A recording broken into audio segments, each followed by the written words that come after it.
mga idol, luluto na rin tayo ng ating ating sinampalukan.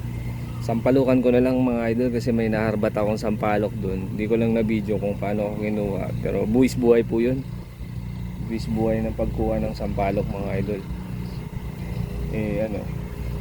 Diba? Para naman may lasa, kasi plano ko kakamatisan ko lang, pero isa lang tong kamatis ko Bigay na natin dyan yan, probinsya style, diba?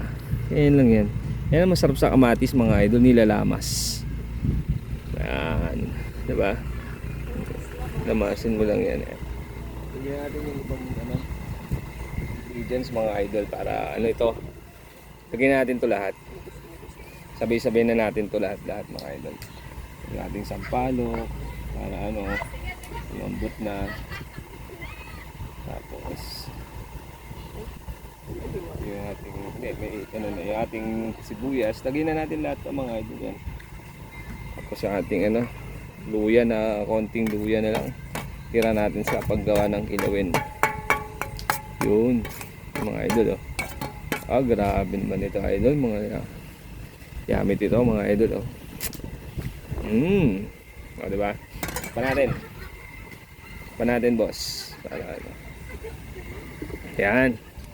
Natin mga idol, update natin mga idol, kumukulo-kulo. Ayan kumukulo na, pero lutuin pa natin yung sampalok mga idol.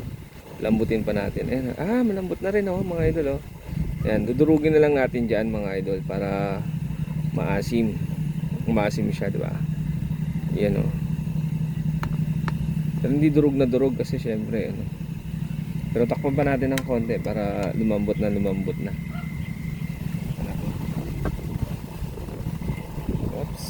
Yun, bango mga idol, ang bango-bango na Ops, okay na yung ating kama. Oy, okay na yung sampalok natin mga idol durog na, malambot na.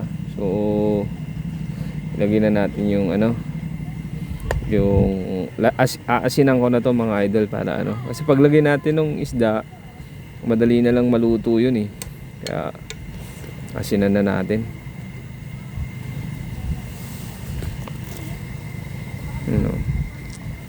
Wow. Yan. So, konting kulo-kulo pa mga idol. Lagyan ko na ng asin mga idol para malasa na siya. Konti lang kasi iodized salt to. Ayan. Okay na mga idol. Oops. Yeah. Ayan.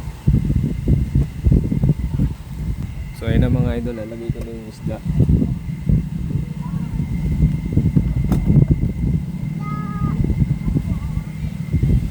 Natin tong ating fish da mga idol hindi ko na isa-isahin mga idol. Ayan. Okay, alright, wow, yan ito yung ulo. Wow, grabe, napakasarap naman ito mga idol.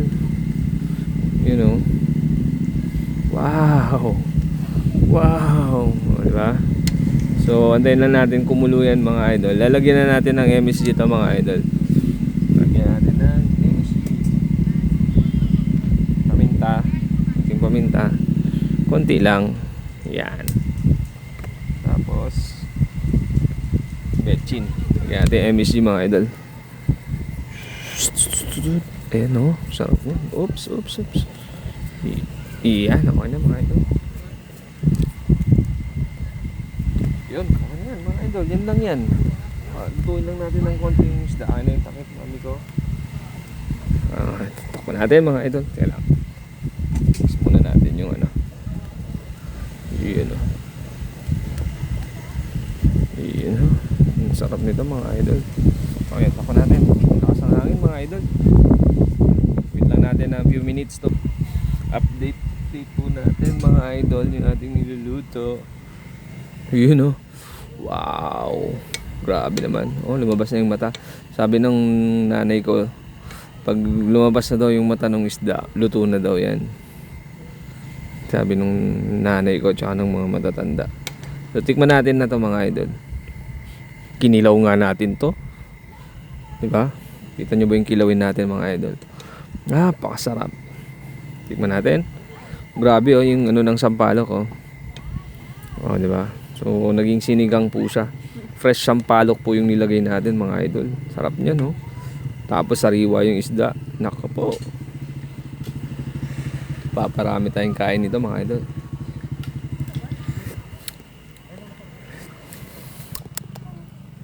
Kulang ng asin. Lagyan na natin ng asin mga idol. Ayan mga idol, update. Ayun na. Okay na to mga idol, luto na to. Ayun na. Luto na yung ating sinigang na tanige mga idol. Wow! Ayos! Okay na mga idol. Yan na yun.